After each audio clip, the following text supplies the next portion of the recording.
আমাদের মেকআপ আর্টিস্টদের বা আমাদের এই মানে ফ্যাশন কোরিওগ্রাফারদের না এত হাইলাইট করা হয় না। এটা খুব ইনজাস্টিস আমার কাছে মনে হয়, কারণ আমরা যখন স্টেজে ডাকি অ্যাজ এ কোরিওগ্রাফার হিসেবেও অনেক সময় ডাকি যে এই কিউটা কোরিওগ্রাফ করছে অমুক বা অমুকে, হ্যাঁ, কিন্তু আমরা কিন্তু মেকআপ আর্টিস্টদেরকে ডাকি না। এটা কিন্তু আমাদের ডিসঅনার করা একটা, হ্যাঁ।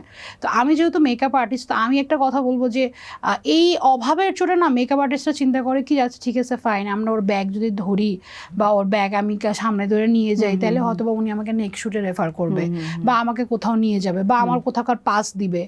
তো এই ধরনের মেন্টালিটিটা নাই যে এরকম এই যে দাসীবান্দি ক্যাটাগরি হয়ে গেছে। আবার আরেক ক্যাটাগরি আছে, এটা হচ্ছে তোমার কি বল বাংলা ভাষা দালাল ক্যাটাগরি আর কি।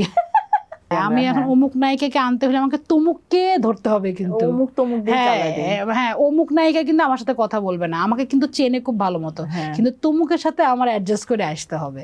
তো এটা হচ্ছে এখন ওদের জব।